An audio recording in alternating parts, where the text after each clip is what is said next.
I sometimes read public domain books here on Leaves of Glen, and they were written a long time ago, so they're usually racist or sexist or bigoted. But in there somewhere and all that is a story, and that's why those stories are famous. Other times, I read works from independent authors, and they're delightfully not racist, but they might have adult language or adult situations. So that's your warning, but I'm sure you are grown up enough to handle it. Don't write to me complaining. Ah, the sounds of summer. Also, I'm up in my bedroom again because there's flies in my basement, so I can't be at the podcasting quote-unquote studio that I have. So I decided, it'd be fun. It's warm out. My kids have been outside, playing, doing whatever. Had the windows open all day. It was like 75 degrees, and it felt beautiful out. And then, as I was getting ready to record up in my bedroom, my window was open, and I could hear, birds, late-night birds tweeting, and I could hear, drunk neighbors, which you can hear right now. That's kind of the reason why I wanted to record this. I wanted to show you the beauty of summer. Yeah, the crickets, late evening birds, and the low buzz of a highway that's nearby. That's just constantly creating a white noise you hear at the office when they're trying to keep you from overhearing conversations between cubicles. And also my drunk neighbors. One of them's got a high-pitched laugh, like a witch or someone possessed by a 1,000-year-old demon. And I thought, what if I just had that playing in the background during this episode? But yeah, it's just... Oh, there they are. That's just annoying. I don't know if I want to keep that. Well, anyways, that was my theme. That was a cute little thing. I was trying to do like a Miette Bedtime story podcast, which is a podcast from 10 years ago that I used to love listening to. A woman, I want to say from Scotland, who would read you stories with their window open. You hear all the traffic outside and stuff, and it was just enchanting.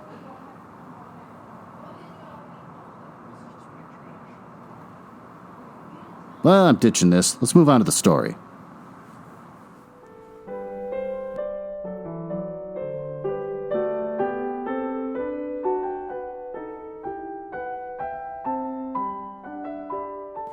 Well, let's learn about the author, H. Beam Piper. Henry Beam Piper, born March 23, 1904, and died November 6, 1964, was an American science fiction author. He wrote many short stories and several novels. He is best known for his extensive Tarot Human Future History series of stories and a shorter series of Bedtime alternate history tales. He wrote under the name H. Beam Piper. Another source gives his name as Horace Beam Piper, and a different date of death. His gravestone says Henry Beam Piper, so I should settle that. Piper himself may have been the source of part of the confusion. He told people the H stood for Horace, encouraging the assumption that he used the initial because he disliked his name. And a copy of, quote, Little Fuzzy, given to Charles O. Piper, Beam's cousin and executor, he wrote, "To Charles from Henry." So that seems weird because the rest of the contents of this Wikipedia article are extensive, but that is the opening part to learn about him and his career. It's just a huge paragraph about the problem with his name. So with that, let's dive into the story. Day of the Moron. There's a little, all italics paragraph here. It's natural to trust the unproven word of the fellow who's, quote, on my side, but the emotional moron is on no one's side, not even his own. Once such an emotional moron at worst hurt a few, but with the mighty, unleashed forces of man's employees now, boy, I can't speak. Well, that ends that.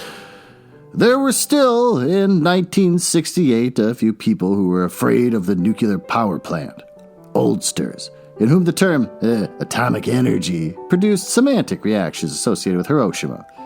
Those who saw in the towering stream column above it a tempting target for enemy which still meant Soviet bombers and guided missiles. Some of the Central Intelligence and FBI people who realized how futile even the most elaborate security measures were against a resourceful and suicidally determined saboteur, and a minority of engineers and nuclear physicists who remained unpersuaded that accidental blow-ups at nuclear reaction plants were impossible. Scott Melroy was among these last. He knew, as a matter of fact, that there had been several nasty, meticulously unpublicized near catastrophes at the Long Island nuclear reaction plant, all involving the new Dornberg-Giardo breeder reactors, and that there had been considerable, carefully hushed, top-level acrimony before the Melroy Engineering Corporation had been given the contract to install the fully cybernetic control system intended to prevent the reoccurrence of such incidents. That had been 3 months ago. Melroy and his people had moved in, been assigned sections of a couple of machine shops, set up an assembly shop and a set of plyboard, partitioned offices and vacant warehouses just outside the reactor area, and tried to start work, only to turn into almost interminable procedural disputes and jurisdictional wranglings of the sort which he privately labeled bureau bunk. It was only now that he was ready to begin work on the reactors. I sat at his desk in the inner 3 successively smaller offices on the second floor of the converted warehouse, checking over symbiotic logic analysis of a relay system and at the same time sharpening a pencil. His knife paring off tiny feathery shavings of wood. He was tall, squarely built man of indeterminate age, with thinning, sandy hair, a long Gaelic upper lip, and a wide, half-humorous, half-wary mouth. He wore an open-neck shirt, and an old and shabby leather jacket. To the left shoulder, of which a few clinging flecks of paint showed where some military emblem had been long, long ago. While his fingers worked with the jackknife, and his eyes traveled over the page of closely written symbols, his mind was reviewing the 8 different ways in which one of the efficient but treacherous Dornberg-Giardo reactors would be allowed to reach critical mass. And he was wondering if there might not be some unsuspected 9th way. That was a possibility which always lurked in the back of his mind, and lately it had been giving him surrealistic nightmares. Mr. Melroy, a box on the desk in front of him said suddenly in a feminine voice. Mr. Melroy, I'm not going to do a feminine voice, Dr. Reeves is here. Melroy picked up the hand phone, thumbing on the switch. Dr. Reeves, he repeated. The psychologist who is subbing for Dr. von Heinrich, the box told him patiently. Yeah, show him in, Melroy said. Right away, Mr. Melroy, the box replied. Replacing the hand phone, Melroy wondered for a moment why there had been a hint of suppressed amusement in his secretary's voice. Then the door opened, and he stopped wondering. Dr. Reeves wasn't a him. She was a her. Very attractive-looking her, too. Dark hair and eyes. Rather oval features, clear, lightly tanned complexion, red lipstick put on with a micrometric exactitude that any engineer could appreciate. All right, this is all weird. She was tall, within 4 inches of his own 6-foot mark. This is getting weird. And she wore a black tailored outfit, perfectly plain, which had probably cost around $500. Ed would have looked severe and mannish, except for that the figure under it curved and bulged in just the right places, and to just the right degree. Yeah, this is all disturbing. Melroy rose, laying down knife and pencil and taking his pipe out of his mouth. Good afternoon, he greeted. Dr. von Heinrich gave me quite a favorable account of you as far as it went. He might have included a few more data and made it more so. Would you sit down? The woman laid her handbag on the desk and took the visitor's chair, impish mirth sparking in her eyes. Yeah, this is not good. Yeah, he probably omitted mentioning that the D is for Doris, she suggested. Suppose I'd been an Englishman with a name like Evelyn or Vivian? What? Melroy tried to visualize her as a male Englishman named Vivian. Yeah, gave up and grinned at her. Let this be a lesson, he said. Inferences are to be drawn from objects, or descriptions of objects, never from verbal labels. Hey, do you initial your first name? Just to see how people react when they meet you? Yeah, well, no. Though it's an amusing and sometimes instructive byproduct. It started when I began contributing some of the professional journals. There's still a little what used to be called male sex chauvinism among my colleagues, like there's not now, and some who would be favorably impressed with an article signed D. Warren Reeves might snort in contempt at the same article signed Doris Reeves. Well, fortunately, Dr. von Heindrich isn't one of those, Melroy said. How is her doctor, by the way? Is it hair doctor? Hair doctor, by the way. And just what happened to him? Mrs. Corticedes merely told me that he had been injured and was in the hospital in Pittsburgh. The hair doctor got shot, Doris Reeves informed him, with a charge of BBs in a most indelicate portion of his anatomy. He was out hunting the last day of a small game season, and somebody mistook him for a turkey. Nothing really serious, but his face down in bed, cursing hideously in German, English, Russian, Italian, and French, mainly because he's missing deer hunting. I might have known it, Melroy said in disgust. Ubiquitous lame brain with a dangerous mechanism. I suppose he briefed you on what I want done here. Well, not too completely. I gather that you want me to give intelligence tests or aptitude tests or something of the sort to some of your employees. I'm not really one of those so-called industrial anthropologists, she explained. Most of my work, for the past few years, has been for public welfare organizations with subnormal persons. Oh, that's not cool. I told him that, and he said that he was why he selected me. He said the other thing, he said, I used to think Melroy had an obsession about fools. Well, after stopping this load of shot, I'm beginning to think it's a good subject to be obsessed about. Oh, Melroy nodded. Obsession. We'll probably do phobia, would be more exact. I'm afraid of fools, and the chance that I might have one working for me here affects me like having a cobra crawling around my bedroom in the dark. I want you to locate any who might be in a gang of new men I've had to hire so I can get rid of them. Just how do you define the term fool, Mr. Melroy? She asked. Remember, it has no standard meaning. Republicans apply it to Democrats and vice versa. Well, I apply it to people who do things without considering possible consequences. People who pepper distinguished Austrian psychologists in the pants seat with turkey shot, for a starter, or people who push buttons to see what'll happen, or turn valves and twiddle with dial knobs because they have nothing else to do with their hands, or shoot insulators off power lines or to see if they can hit them.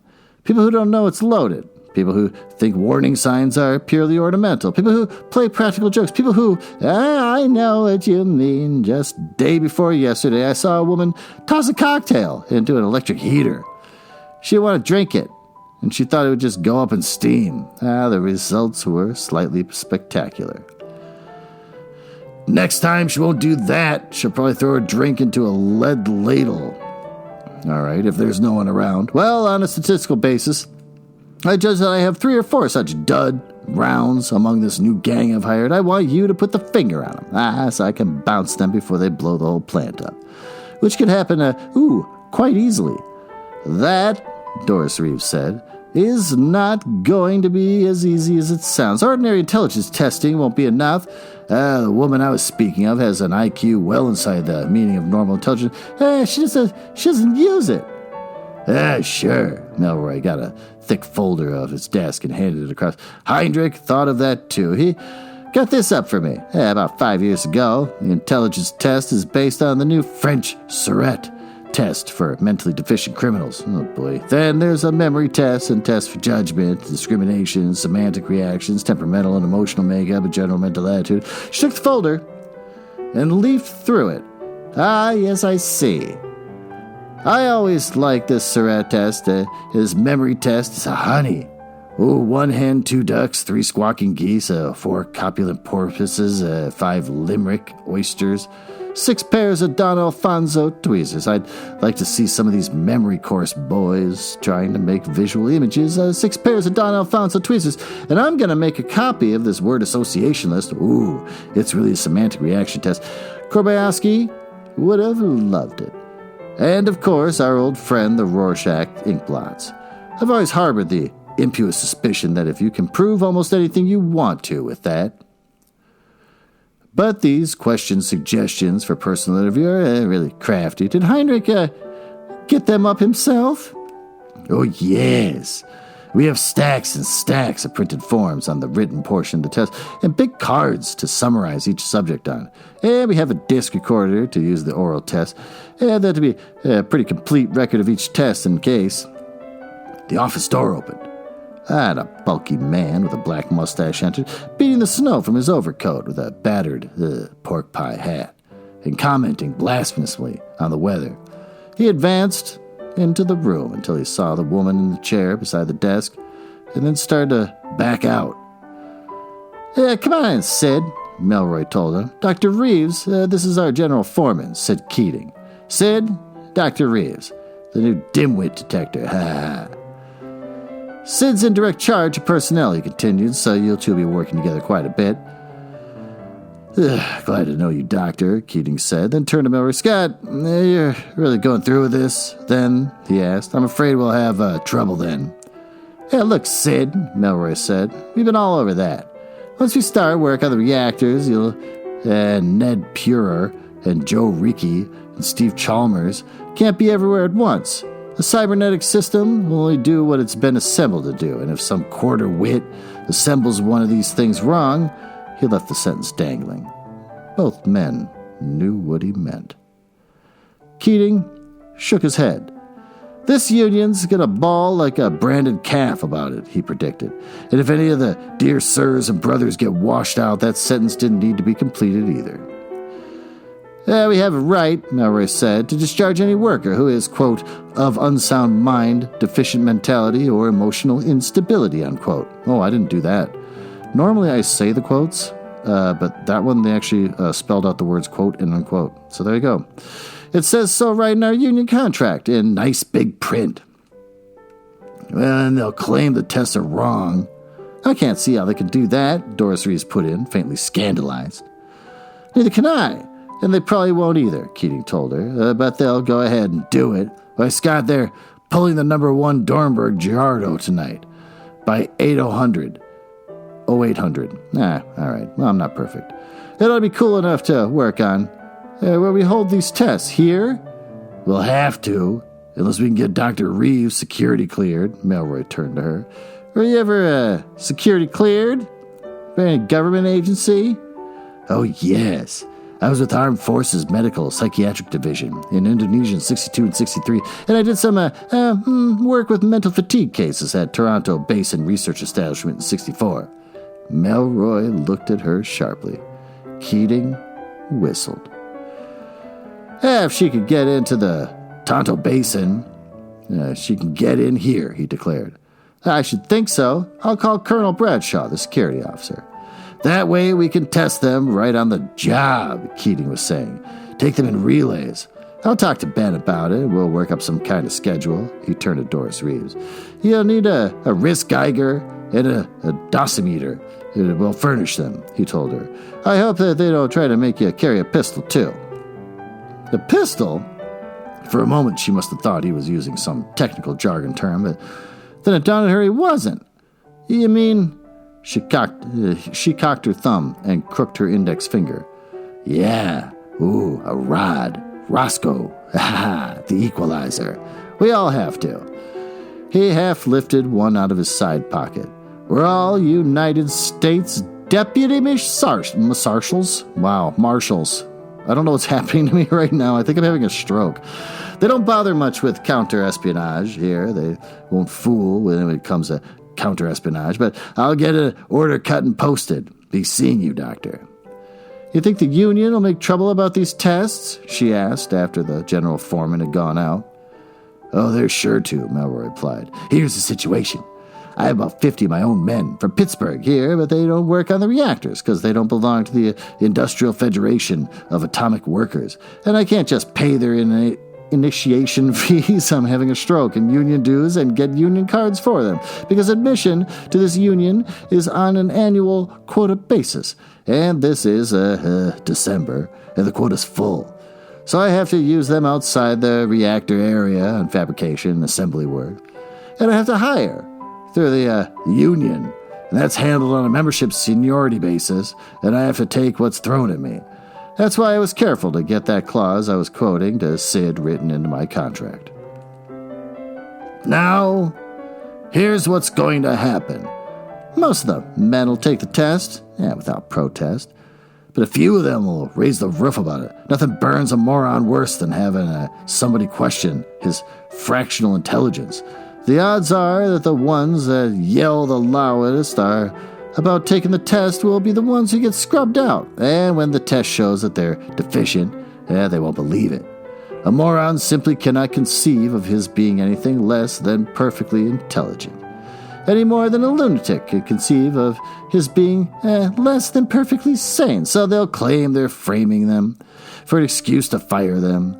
And the union will have to back them up, right or wrong, at least on a local level. It goes without saying, in any dispute, the employer is always wrong and the worker is always right until proven otherwise. And that takes a lot of doing, believe me. Well, if they're hired through the union on seniority basis, wouldn't it be likely to be experienced and competent workers? She asked. Experienced? Yes. That is, none of them have ever been caught doing anything downright calamitous. Yet, Melroy replied. The moron I'm afraid of can go on for years doing routine work under supervision and nothing will happen. Then someday he does something on his own, lame-brain initiative. And when he does, it's only at the whim of whatever gods. That be the result, isn't a wholesale catastrophe. The people like that are most serious threat facing our civilization today. Atomic war not accepted. Dr. Doris Reeves lifted a delicately penciled eyebrow over that. Melroy, pausing to relight his pipe, grinned at her. You think that's the old obsession talking? He asked. Could be. But look at this plant, here. It generates every kilowatt of current used between Trenton and Albany.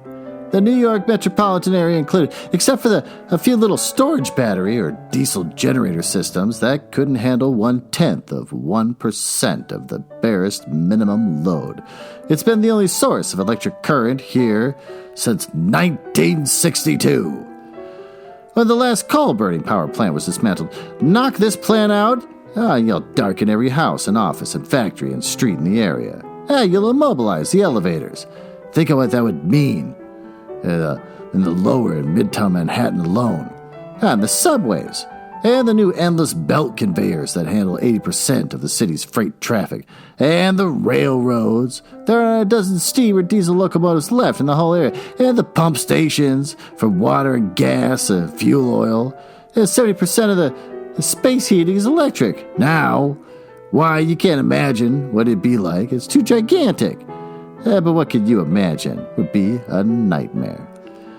You know, it wasn't so long ago when every home lighted and heated itself, and every little industry was a self-contained unit. What a fool couldn't do it damage unless he inherited a throne or was placed in command of an army. And that didn't happen nearly as often as our leftist social historians would like us to think. Oh boy, but today everything we depend upon is centralized and vulnerable to blundered damage. Even our food. Remember that poisoned soft drink horror of Chicago in 1963? 3,000 hospitalized and 600 dead because one man's stupid mistake at a bottling plant. He shook himself slightly, as though to throw off some shadow that had fallen over him, and looked at his watch. 1,600! How did you get here? Fly your own plane? No, I came by TWA from Pittsburgh. I have a room at the Midtown City Hotel on 47th Street. I have had my luggage sent here from the airport and came out on Long Island subway. Yeah, fine. I have a room in Midtown City myself, though I sleep here about half the time." He nodded toward the door to his left. "Suppose we go in and have dinner together. This cafeteria here is a horrible place. It's run by a dietitian instead of a chef. And everything's so white enamel antiseptic that I swear I smell belladonna ichthol ointment every time I go into the place. Wait here until I change clothes." At the Long Island plant, no one is concerned about espionage, neither the processes nor the equipment used.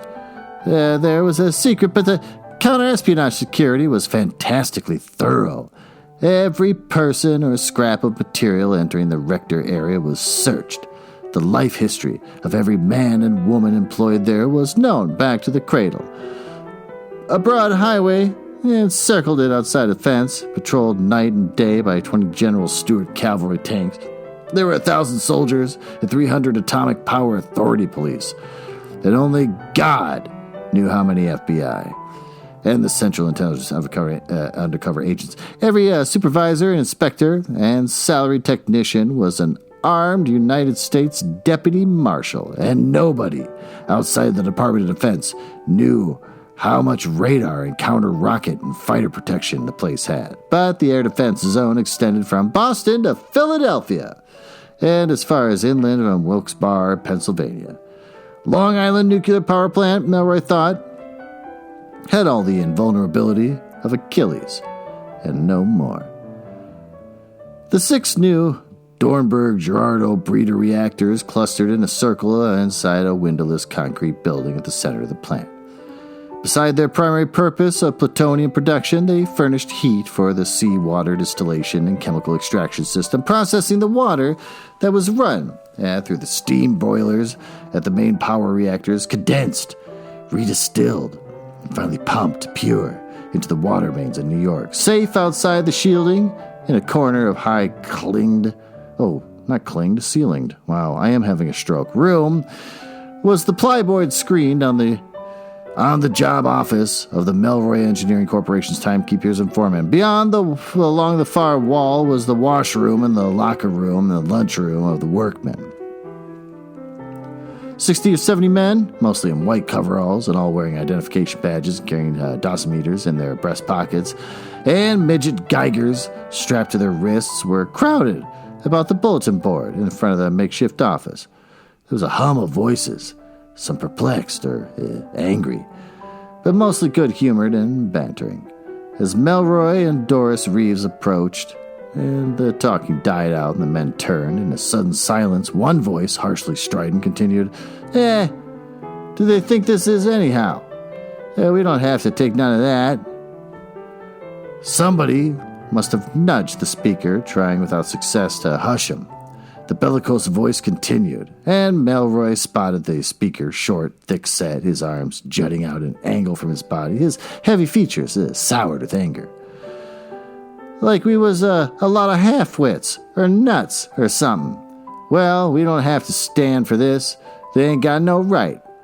Doris Reeves clung tighter to Melroy's arm as he pushed away for himself and her through the crowd and into the temporary office. Inside, they were met by a young man with a deputy marshal's badge on his flannel shirt and a .38 revolver on his hip. "Ben Puryear, Dr. Reeves," Melroy introduced. "Who's the mouthy character outside?" One of the roustabouts. Name's Burris," Puryear replied. "Washroom lawyer." Melroy nodded. "You always get one or two like that. They get the rest talking. How is it?" Puryear shrugged. "How about you'd expect a lot of kidding about who's got any intelligence to test? Burris seems to be the only one who's trying to make an issue out of it." "Oh, what are they doing ganged up here?" Melroy wanted to know. "It's past 0800. Why aren't they at work?" "Reactor's still too hot. Temperature and radioactivity are both too high. Radioactivity's still up around 800 REMs.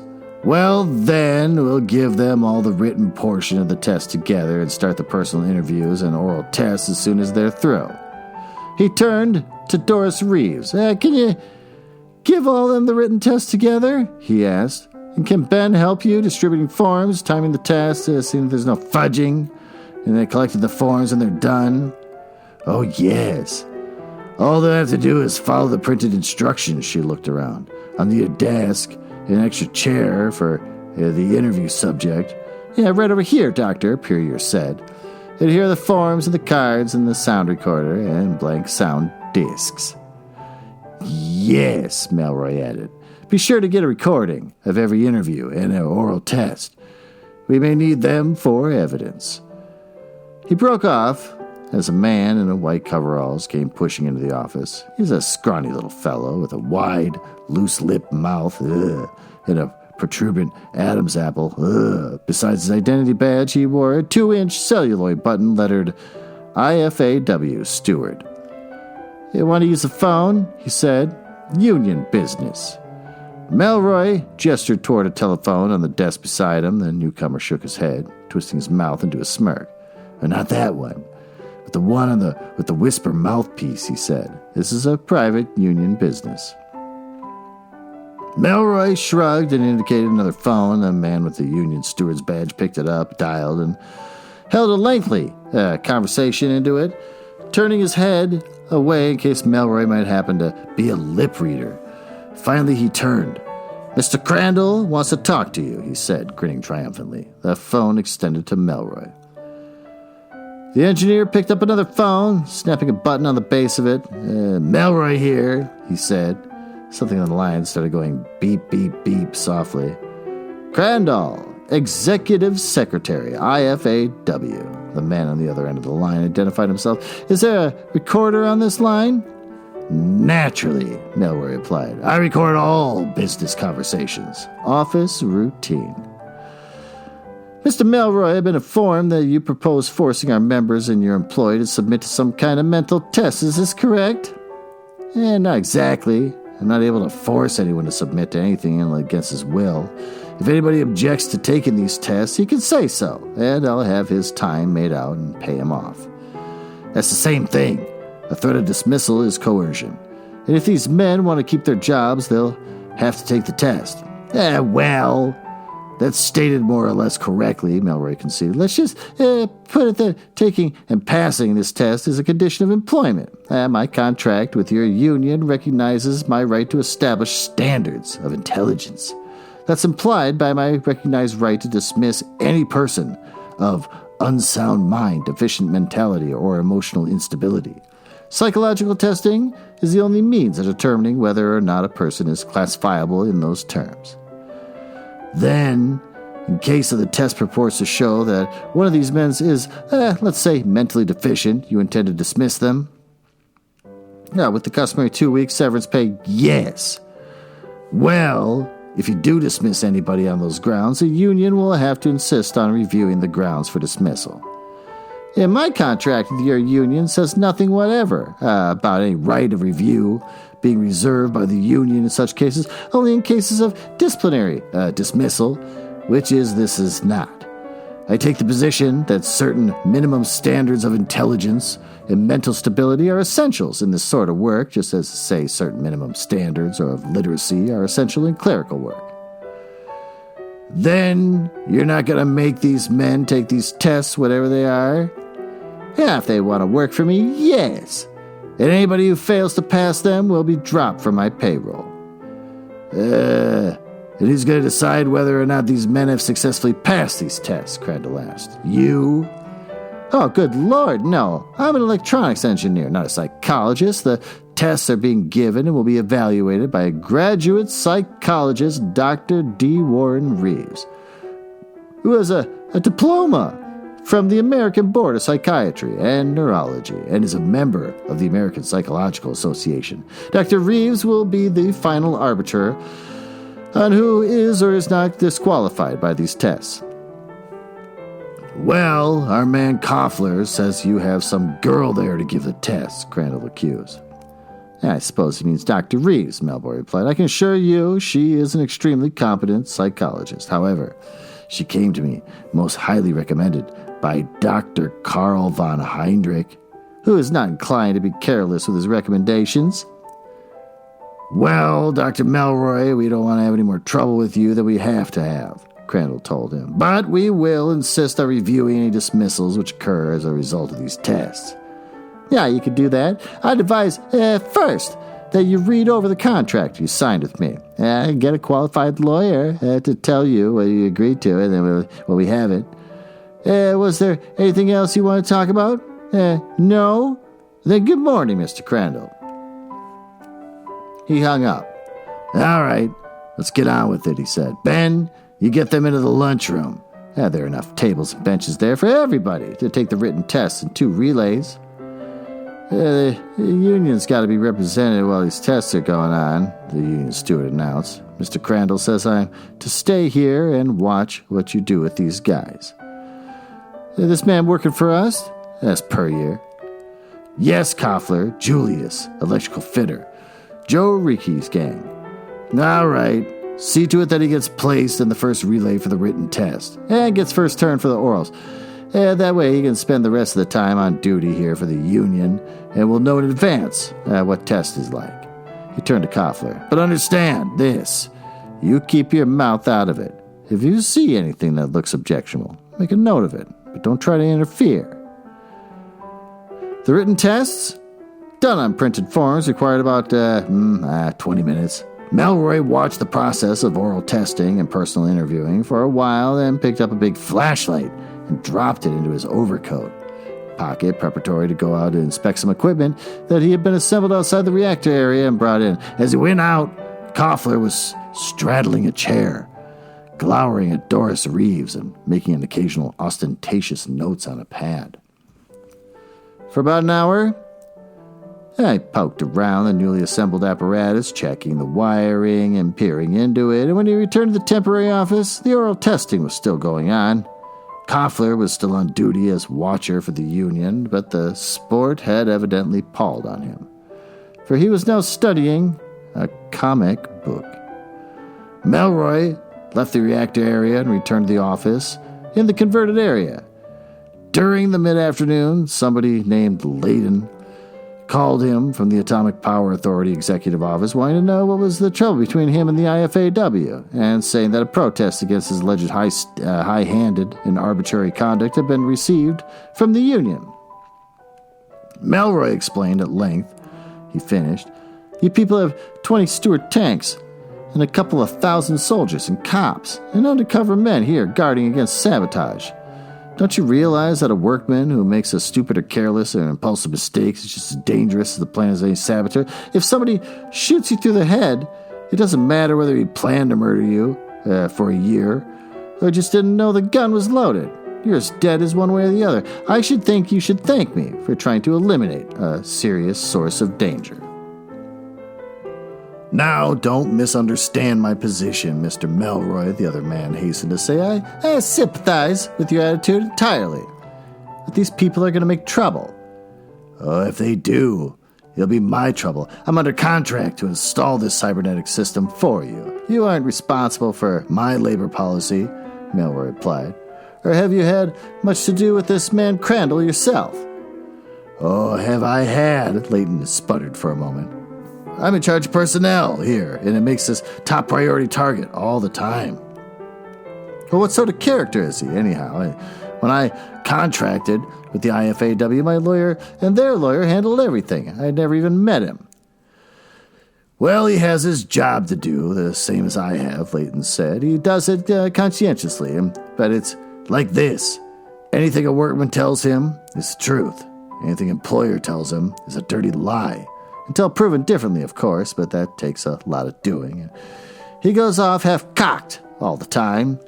He doesn't stop to analyze situations very closely. That's what I was afraid of. Well, you tell him you don't have any control over my labor relations. Tell him to bring his gripes to me.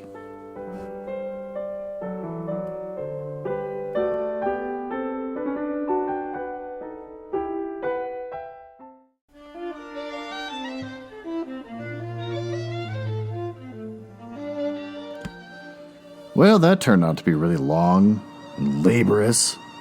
We learned a lot about dealing with unions and how one man thinks that people are dumb and have low IQs, which is weirdly something that still is in play today.